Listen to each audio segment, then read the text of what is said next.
Hello and welcome to Morning Brew on Politics Social. It is Monday the 21st of October 2024. Welcome all, welcome one, welcome all. We've got Sisk and Edge in the chat, we've got Jupp James, we've got Elizabeth in there as well, we've got Victoria Townsend. Hello Victoria. We've also got Pete's Music, Krundorf, we've got Simon Smith, Vendetta. We've got a bunch of people. If you'd like to join them, you can just press the subscribe button. That's all you need to do. And subscribe to the channel. And then you get to join the chat. But don't be rude or we'll kick you off. Right, anyway, so we're going to be talking about Trump today. So if you don't want to talk about that, hey, maybe skip to the end because we'll probably go off on a mad tangent to talk about 70s dystopian horror films or something, which might be a little bit more uplifting than what we're going to talk about at the moment. Because looking at the polls, and there's going to be people in the chat saying, don't look at the polls. But this is the whole point, right? Okay, this is the whole point of the video, is that I don't know if it's helping if we say don't look at the polls, okay? And this is because of, let's talk about human psychology for a moment. Fight or flight. I think that if people feel like Trump has got a very good chance of winning, they're more likely, and they don't want him to, they're more likely to get off their asses and vote for Kamala Harris. Okay, so that's my stance. But then there are other people who say, no, but people will drown in despair, and therefore they won't go out and vote against Trump because they'll think it's a done deal. It is not a done deal. None of the polls are saying it's a done deal. None of the polls are saying that Trump is streaking ahead with a 10 million percentage points higher than Kamala. It is 50-50. It is a coin flick, but that is what is concerning, and I'll explain why now. Okay, so first of all, if you go to the website 558, which seems to be bought by ABC in the last year or so, you'll see that Michigan, Wisconsin, Pennsylvania, and North Carolina and Nevada are all even. Like, it is 50-50. They are 5 of the swing states. Basically, if whoever gets Pennsylvania has probably won this. So the fact that the polling is even. Now, before someone says in the chat, but Graham, the polls have been flooded by, Republicans who have just been making lots of Republican polls to make it look like Trump has more of a chance than he really has. Yes, I've heard that argument. And to a point, I don't disagree. There have been a lot of Republican-leaning polls that have come out. However, sites like 538, they take into account the fact that these polls might be biased, and so they weight them accordingly. These are weighted samples. The other thing I've heard is people don't ask me. I've never been asked to be on a poll. No one's asked me. Yeah, they don't go out with a clipboard and ask random people on the streets, because that would be like really, really, really inaccurate. What they do is they look at any given place. Might be, a countrywide. They're going to do a countrywide thing, which isn't very helpful because it doesn't matter who wins the popular vote in this. We have an electoral college in America. Well, they have an electoral college in America. So it doesn't matter who's winning overall. What matters is who's winning in the swing states. So what you do is you take a group of people, it may be in a state or maybe in a city or maybe even a suburb of that city, and you get a representative sample of about 1,000 people who represent the makeup of that particular area. This is a much more accurate way of doing it. And while people will say, but Graham, the polls were out in 2016. Yes, they were. They basically said that Trump wasn't going to get as many votes as he actually did. And then you'll say, but Graham, polls were out in 2020. And I'll say, yes. Again, they didn't say, they said that Trump was not going to get as many votes as he actually did. However, they were both for Trump, basically. They both worked in Trump's favor. The fact that it said that Biden in the last election was 8 points ahead in these swing states, and actually he may have only won by a couple of percentage points, if that. And in the 2016 election, I mean, I think the 538, I said the other day that they had 90 out of 100 chance of Hillary winning. I think by the time of the election, it had gone down to about 71 in 100. So, they were saying that Trump had a chance. They weren't saying he had no chance whatsoever. If you were putting a bet on something and it was a 3-1 chance, you'd probably go, yeah, that's a good thing to place a bet on, because it's 1 in 3. I might win. Back me money, at least. Talking about that as well, the betting odds are almost 50-50. It's like 6 and 5 or 5 and 6, basically. 5 to 6, sorry. It's really, really, really close in the betting odds as well. And they're doing more than just relying on the polls to decide who they think is going to win this thing. So you've got the 2020 elections. Oh, that was a bit out, but in the Republicans' favour. 2022 was a bit out, but it went against the Republicans. They were talking about a red wave. They were talking about the red tsunami that was coming in, and it was all bollocks. It didn't happen. There wasn't a tsunami. There was barely a trickle. They didn't take control of the Senate, even. They barely took over the House of Representatives. And at the moment, they've got a working majority of like 2. It's like 2. It's like 2 or something. It's hardly anything. That's why they haven't got anything done over the last couple of years. We've got a couple of super chats come in, so I'm going to stop to say hello to my fellow my friends who have just thrown some super chat money my way. Thank you very much. Throw me money. You can do that all you like. That's all good.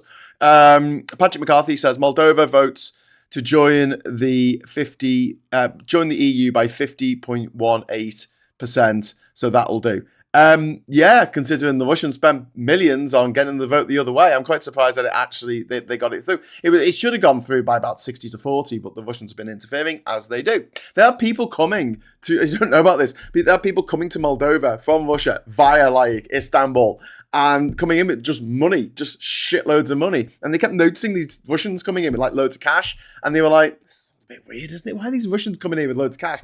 And then they decided to start, taking the cash off the people, because you're not supposed to take more than $10,000 or something in cash to any airport in the world. So, people coming in with all this money, they're like, hey, stop that. That's a bit weird. And within like a day, they had amounted over $1.4 million. It was a ridiculous sum. It was just a ridiculous sum of money coming in from random Russians going into Moldova for some reason. And but that's in Moldova, where they have an electoral system that allows for corruption, bribery, that kind of thing. But Moldova, a former not a member of the USSR, but a former associate member. I don't think was it one of the CIS members? Sorry, the USSR members. I don't think it was. I think it was sort of independent state, but it was kind of. I don't know. I'm going to look up my history of Moldova. Anyway, right, making a note of that. Moldova, was that part of the USSR, or was it just part of its sphere of influence, like Bulgaria and Romania next door? I don't know. Anyway, so, that wouldn't happen in America, though, would it? Would it? Some people coming from another country and bribing the people of the country to vote a certain way? With money? No, that wouldn't happen, would it? Would it happen? No. I just realised I forgot to put any sugar in my coffee this morning. Oh, no, I'm going to cry myself to death. Okay, right. Other thing is David Welsh. We can talk about Trump, but can we avoid the topic of the late Arnold Palmer's junk? We're British. No junk, please. We're British. Thank you very much to David for that super chat. So Trump got up yesterday in the hometown of Arnold Palmer, the golfer, the famous golfer. He's no longer with us. And he started talking about his cock in front of a crowd of people. And this is what concerns me, right? By now, the pollsters should show on the left and right that Trump is going to get absolutely battered in this election. But they're not. They're not. And I know that this may be part of a big strategy by the Heritage Foundation and the Dems and by the Republicans and the Russians to stick one to the Dems by basically making it so that people go, oh, well, Trump could have won. So when he doesn't win in 2 weeks' time, they can say, but the polls were showing he was going to win. And he hasn't won, so there must be some corruption going on. Let's storm the Capitol building and injure another 140 police officers on a day of love in which no one died. Ashley Babbitt died, but no one else died, apart from all the people who died. And no one had guns, except all those people who were put in jail for turning up at the Capitol with guns, which actually happened. Yes, Moldova was part of the CCCCP until 1991. Well, there you go, Simon Smith. Thank you very much. Well, obviously, Ukraine was, and that makes sense. But then Hungary wasn't, and because that was independent. Poland was independent, but yeah, Ukraine was part of it. Romania. So that must have been the border then. The border of the Moldavian Socialist Soviet Republic must have just bordered up with Romania, which was supposedly independent. Like East Germany was independent and not under the control of I would say Russia. Not Russia. Not under the control of Moscow at all. Yeah. Why would polls show that this would cost the media companies billions, says Jupp James. Big word. Big. He's put it in capitals. They make the most out of a horse race, so why not manufacture one in the first place? Well, why didn't they do that in 2016? Why did 538 not do that in 20? I just don't see how making it competitive makes it more sellable for people. I find that a bit weird because they're going on polls, right? And if the polls consistently get shit wrong, people don't trust them anymore. And so on the 538 site, I'm not saying this 538 site is infallible or anything, but like they give a star rating for different pollsters, like whether they think, that they're any good or not.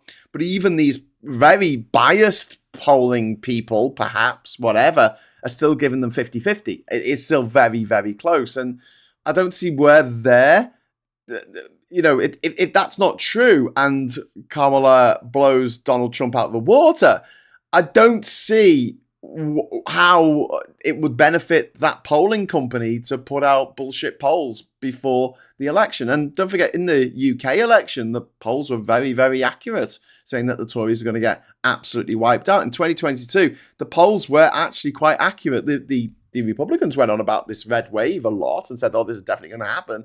But when you got down into the nitty-gritty, into the numbers, the polls in 2022 were as accurate as they'd ever be. So the idea that there's some kind of conspiracy amongst all the different news stations, no matter what their political affiliation, to make things more exciting. I mean, Trump's nearly been shot twice. I mean, he got up this weekend and started talking about Arnold Palmer's junk, and he killed Kamala Harris as shit vice president. I mean, that's not really language that you should use as a presidential candidate, as someone. It's not very presidential, is it? And yet, is that not exciting enough? I mean, there's a war in Israel and in Gaza and spilling over into Lebanon, and now Iran's getting involved in Yemen. I mean, is that not exciting? Is the I don't know what's happening in Ukraine? Is that falling off everyone's radar? I mean, Ukraine invaded Russia. I mean, what? It just seems like, oh, well, this is to perpetuate the news cycle. It feels a little bit, sorry, Jupp, to say this, but it does feel a bit like Copium.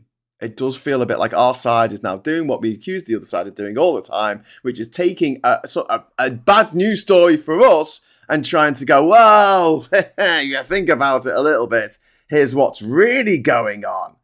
And I don't know if it's helpful. You might be able to tell me why it's helpful or not to do that. I mean, it might be helpful for you personally, psychologically, because we really don't want to think about Trump winning because he's a gobshite and it's going to be the end of the current world order. And what replaces it might not be as peaceful, should we say? But yeah, I don't think it's helpful for people in America who are like, I kind of want people to panic, and that sounds a bit mean and a bit cruel, like. Oh, yeah, panic, people, haha. But I want people to freak out and think that Trump might win, because then they'll get out to the polling stations and they'll check that they're eligible to vote, because so many people have been chucked off the voting register by Trump supporters. I mean, that has literally happened. There's a Trump supporter now, a billionaire called Elon Musk, who is literally trying to bribe people in Pennsylvania to vote for Trump. $1 million a day he's giving away if you sign up to his PAC. And people are like, oh, this is illegal. And I'm just like, oh, it's illegal. Have you just woken up from a coma from the last 12 years?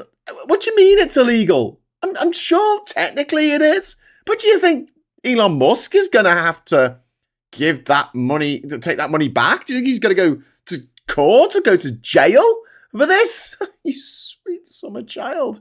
You do know they own the courts. The Trumpers own the freaking court. They own the Supreme Court. They decide what's legal. And you can say, oh, well, it's illegal for them to do this, it's illegal for them to do that. It doesn't matter. It doesn't matter, because the Supreme Court, with an opinion, can just say, put down the gavel. They don't really use gavels or anything, but they put down the gavel and say, right, that's legal. Whatever Trump does, in retrospect, is legal. We have just made it legal so that he never has to worry about the things that he's done. And he won't ever have to worry about the things he does in power, when he goes after his political rivals, who he genuinely wants to kill. People like Nancy Pelosi. He genuinely wants to kill her. And if he becomes president, he'll be able to. Legally, because it'll be part of his mandate as president, as set down by the Supreme Court, which is incredibly corrupt and basically run by Trumpers.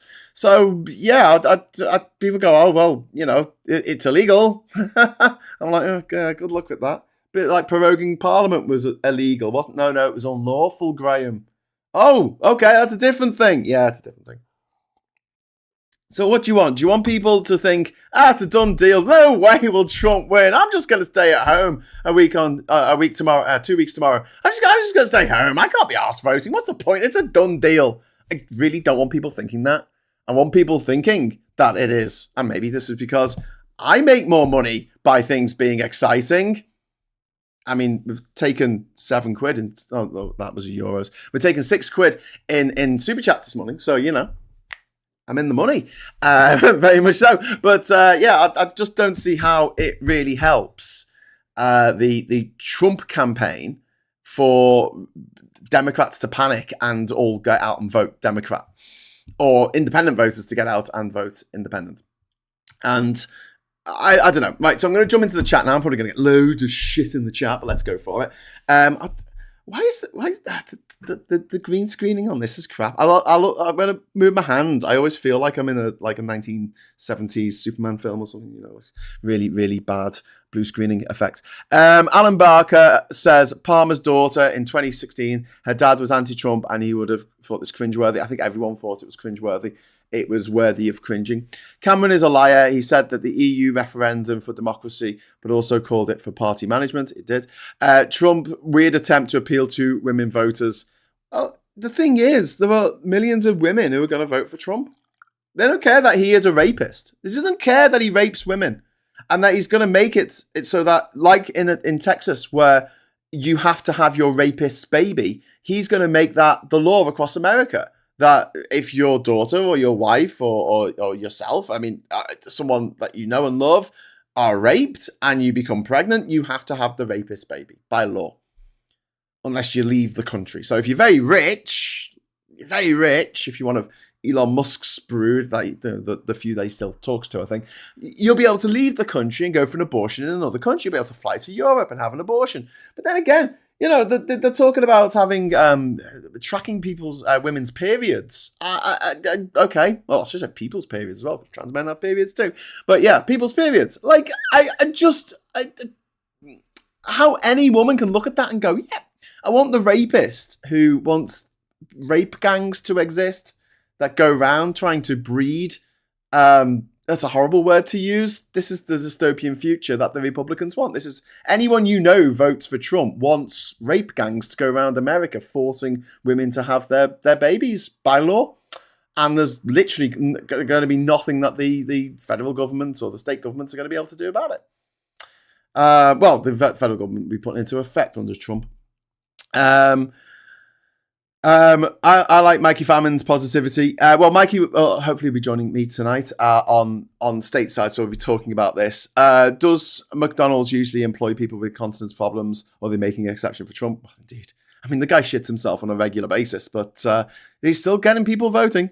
Gallifrey Router says, well, I'm good and depressed now. Well, the thing is, if we don't address this, if we just sit back and go, yeah, Kamala's got it in the bag, it's fine, then it's not going to push people to go out and freaking vote. One of the worries that we had in the last election in this country was that people were like, well, it's going to be a Labour landslide anyway, so what's the point in voting? And do you know what? A lot of people didn't bother voting. We only had a 60% turnout in the last election. In fact, Labour's mandate, if you want to call it that, is incredibly shallow when it comes to actual numbers of votes. I mean, they've won a lot of seats, but their vote share and the number of people who voted for them is quite low, considering how many seats they got. They were just tactical about it. And many of us voted tactically as well, because we live in a first-past-the-post system, which means that if you don't vote tactically, you get the Tory in. Viv, thank you very much for the £10 super chat, Viv. That's very kind of you. Viv says, we can't do anything about the US vote. I remember when The Independent tried to email US voters in the Bush-Gore election. It only infuriated Republican voters. Yeah, I don't think that I can call someone up in America and say, hey, have you thought about voting for Kamala? But I think that the fact that the polls are tied at the moment, in those battleground states especially, will motivate people. I might be wrong. I might be reading human psychology completely wrong, but I tend to think that when people go, oh my God, there's a bad thing that's coming our way, what can I do about it? And if the answer is I can get off my arse and freaking vote, then at least I can do something. At least I can go out and make my presence felt, my feelings felt. And there is some good news in all this, okay? Like, Texas is competitive. If these polls are as out as they have been in the past, there is a good chance, right? Not a 0 chance, not a 50-50 chance, but a good chance nonetheless, that Kamala Harris could not just win Florida, but also win Texas and actually have a blowout in this election. It could happen. It genuinely could happen. But it's not going to happen if people go, oh, well, it's a foregone conclusion that Kamala's going to win, so I'm not going to bother voting. Or they split their ticket. They vote for Trump because they like the way he makes the Dems feel. Because the only thing that qualifies you as a Republican these days, it's nothing about being economically literate or illiterate. Well, illiterate, yeah. But it's nothing about the economy. It's nothing about small government. It's nothing about ideals or even Christianity anymore. It's just about hating Dems. It's just about hating the Democrats. That is the one thing that makes you a Republican these days. You just have to hate the other side. It's a footballification of politics. And it's the same sort of vitriol that I see from football fans who get really, really upset about Man United and call them the shit. And I'm like, I don't really care that much. Do you know what I mean? Like, why do you care? What? I mean, don't you want your team to do good rather than dissing the other team? It's why, I mean, I might have a bit of playful banter with my friends who support Liverpool Football Club. But when Liverpool fans who, have a trophy cabinet full and they have a huge go at Everton fans, I'm like, why don't you just boost up your own side? Like, we did this, it's amazing, rather than, say, oh, well, look at those other people not doing so well, like Everton or whatever. It just seemed that adversarial bullshit that has now gone into politics, footballification, copyright James O'Brien, I think. But, that concept of what do you stand for? Absolutely nothing. I just hate the other side. I don't know. I bet that's a bit like when we talk about movies and stuff, and people fall over themselves to tell you all the movies they haven't seen. No, tell me the movies you have seen, then we can talk about them. It's a really interesting conversation. Have you seen that painting? No, I haven't seen it. I actually go out my way to not look at that painting. Grr, paintings. Johnny Copperhead, thank you very much for my £2 worth of excitement. Johnny, you're a legend, mate. Thank you. But that's probably all it's worth, to be honest with you. Ivanka should be scared. I think Ivanka is just not a happy bunny. She was at this, they had this like dinner or something last week, and the host made fun of Trump, and Ivanka was just like looking very, very upset. But another immigrant who came over to America and somehow influenced policy, immigrants' children being part of the government, obviously under Trump's Nepo baby crash that he ran when he was in the White House. And another thing about the American system, and I've talked about this a lot, like whether it's a democracy or not, it is a democracy, but it's a flawed democracy. It really is. And so is the UK democracy, but it's flawed in different ways. I really hate the fact that the president has so much power in America. I also hate that he's head of state and also, well, he so far, head of state and also head of government. But I also hate the fact that he just appoints people around him, like the head secretary of state, the secretary of defense. They are just the mates of the president. There's no one voting for them. They don't have to run a campaign and say, hey, when I'm Secretary of Defense, I'm going to do this, this, and this. I just stand up and go, oh, when I'm Secretary of Defense, I'm gonna just involve myself in other people's politics. I'm just gonna invade Grenada, Nicaragua. Here we come. I don't think that would go down too well with voters. I don't know. Maybe it would. Convicted felon gets work experience in McDonald's. Nice to see your hat has returned. Thank you, Plum. It was in my bag. It was in me bloody bag. It was in the laptop bit of me bag. Why would I look in the laptop bit of me bag? Live and let live was a good motto, says Leanne Scott. Yeah. Democrats in Hollywood, anything from TV and film, says Pete. Do we boycott McDonald's now they're endorsing Trump? Guess it's not the worst thing to boycott. Yeah, I'm happy to boycott McDonald's. They do decent milkshakes, but these days we've got Popeyes, and they do decent milkshakes as well. And fried chicken. You can make memes in places Americans see, such as... That's it. I don't think anyone is disaffected in the US at the moment. We just hope the excitement seen in Harris rallies translates into votes. Yeah, and people, don't forget, people are voting now. I mean, this election's pretty much a done deal. Unless something absolutely catastrophic happens in the next 2 weeks, it's not going to move the dial much. It is going to be a very, very closely fought election, as it was in 2020, as it was in 2016. Like, Trump didn't win by a landslide in 2016. He had a surprising win, yeah. But it wasn't by a landslide. It was by just a few percentage points. As it's going to be this one. You remind me, I need to watch Dune 2. Oh, it's very good. It's very good. It's also got Rebecca Ferguson in it. No spoilers for Silo 2 for anyone who's read the books. Let's boycott McDonald's. Listen, if you had to boycott McDonald's, I'm seriously not gonna be too concerned. I people go, oh, well, what if you're on a desert island and you had to do without X for so long? And I think, generally speaking, you can.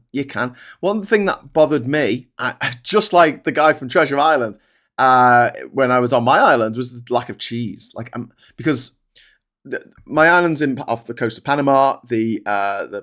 Panama is effectively like a bit of an American colony, because they finished off the canal that the French started, and they finished it off, and they had it as the canal protection zone for the best part of 100 years. And it was there that was like American soil or something. So a lot of it is very American. They use the US dollar, for instance, in Panama. Well, they have their own currency called the Bolivar. What the hell is it called? I've forgotten. It's not the Bolivar. That's someone else's. Shit, I forgot what the name of the currency is. Oh, I'll remember it in a minute.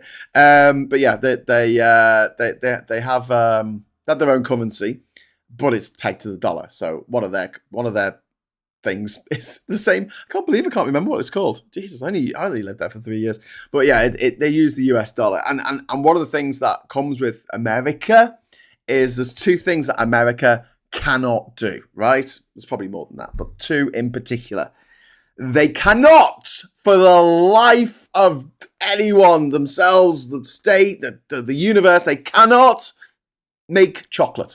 Their chocolate tastes like vomit. It is disgusting. It is horrible. It is war chocolate. It's the kind of chocolate that you get if you were down in the trenches, in World War One. You get like a little, care package from home, and you're like, oh, this is the last bit of sweetness I can have before I have to run out into no man's land and get blown up by a landmine. Oh, well, I suppose it'll do. That's American chocolate. But there's one thing worse than American chocolate, if you can believe that, and it's American cheese. American cheese. Oh, it's Rocky Balboa. That's what it's called, the Balboa, the currency in Panama. So like Rocky Balboa. It's not named after Rocky Balboa, but it's called the Balboa. They ruined Cadbury, says Patrick. Yeah. Anyway, cheese in America. Oh my God! You really say American cheese?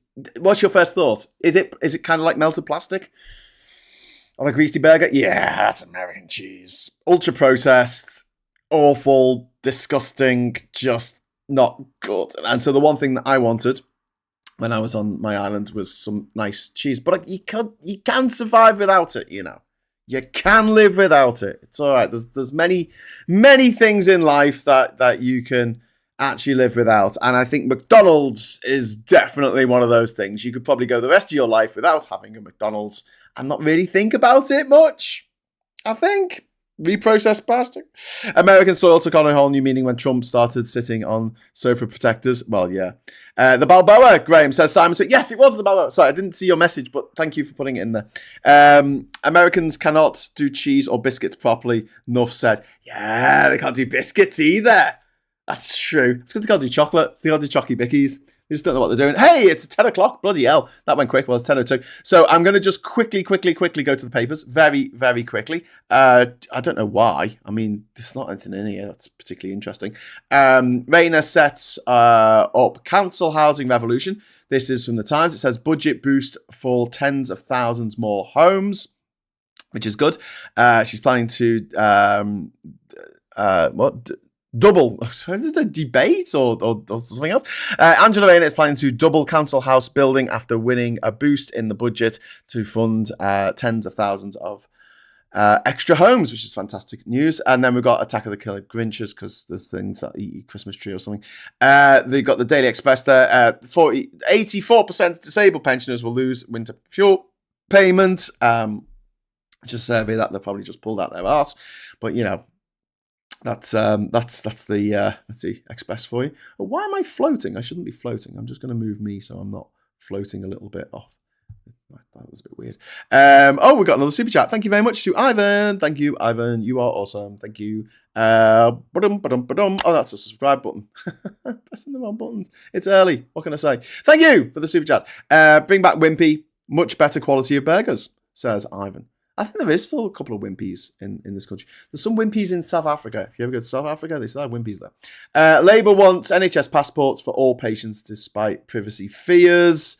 So the fear here is that all of our information is going to be sold to Peter Thiel, one of the founders of PayPal, who is evil, and he has an evil company called Planeteer named after the Seeing Stones that were corrupted by Sauron in The Lord of the Rings. True story.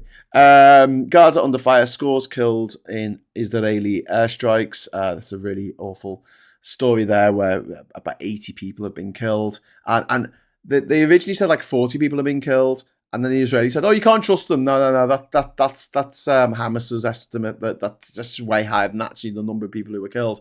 And then it came out like 87 people have been killed, and there's been independent verification of bodies being pulled out from under the rubble that the Israeli Defense Force caused. It's really horrible what's going on in the Middle East, and we don't really have time to hugely go into it this morning, but we will circle back to it at some point. I'm sure. It just doesn't seem like it's going away anywhere, does it?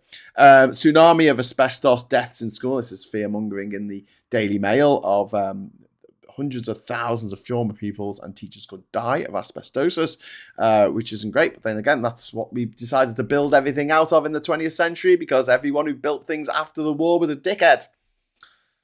Everywhere in the world, we built everything out of asbestos, plastic, cement. Well, concrete. That's basically cement. Glass. Anyway, Charles, you are the best of us. King's message to amazing heroes ahead of 25th anniversary show. Funny that he said that, because it's like, Charles, you are the best of us. It sounds like they're saying that Charles is the best of us, but actually someone shouted, "You're not working!" yesterday at Charlie while he was in Australia. Or maybe today, actually. Maybe it was future today. We've got the sad news that Chris Hoy has terminal cancer, which is really awful. We've also got Reeves warns changes to IHT will fire. What's IHT? Is that inheritance tax? What is even that? I don't know. And then we've got this woman here who seems to be texting, and she's involved in the takeover of Newcastle by Mohammed bin Salman, who is the leader of Saudi Arabia, that wonderful country full of slaves and women who aren't allowed to drive. Well, maybe they are allowed to drive now, but they're still not allowed to vote. Well, no one's allowed to vote because it's autocracy. Anyway, moving on. We've got faltering confidence hinders global recovery despite buoyant economies, and we've got UK defences unable to cope with missile attack. Former ministers warned. So every single newspaper story today was a different story because there's not much going on in the UK, which is why I was talking about the US. Hey, did you enjoy that? Probably not. We still have a Wimpy, says Rob Reed Jones. We're all going back to Rob's house after this for a Wimpy.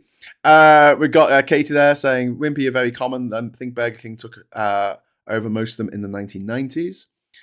Peter, the Oreo milkshake, my favourite, recommend you. That's from David. We've also got Stephanie saying, have you ever been on a business trip? It's no holiday. Oh, it's no holiday. I bet her plastic surgeon drives a Tesla, says Alf Smith. Is voting if there is only... Is it voting if it's only one allowed opinion? Yeah. Oh. Anyway, in conclusion, I just finish off the last of my coffee before it goes too cold to drink. I really hope that Kamala Harris wins. I want Kamala Harris FTW for the win, and I want Trump FTW for the window. Defenestration. He's mates with Putin, so that might happen. But I am really, really concerned about how close the polls are, and also how the Republicans are going to use this and use these polls to say, look, it was neck and neck, and somehow she won more votes, which is a bit of a weird argument to make. But I'm sure they will attempt to make it. So what Kamala really needed to be at this point to alleviate the fears of the rest of the world who think that Trump is a madman monster, who is a rapist and a convicted felon and isn't worth a pint of shit and should have actually just gone to jail rather than going to the White House. The rest of the world, just to allay our fears, she should be like 10 points up from Trump. And then if the polls are out by 7 points... who cares? She still wins, but it's neck and neck. If the polls are out one way or the other, that's the difference between who wins and who loses. And polls will be out by that much. They are. This is all within the margin of error for polls, as you know, 3%. So squeaky bum time. But I don't think it helps going, oh no, Kamala's going to win. Of course she's going to win. La la la la la la la la la. I can't hear you. Polls. Anyway, right. Smash the like, says Johnny Cophead. Only if you want to. You don't have to. And don't hurt your phone, because phones have feelings too. No, they don't. Nigel Farage always gets wimpy. That's when he sees a McDonald's milkshake. Right. Anyway, so thank you very much for joining us this morning. I will be back tonight at 8 o'clock for British summertime, for the last week of that, for stateside with Mikey Famine. So please join us for that. Thanks for the super chats. Thanks for the chat. And I'll just say until next time, hello, good evening, welcome, and goodbye.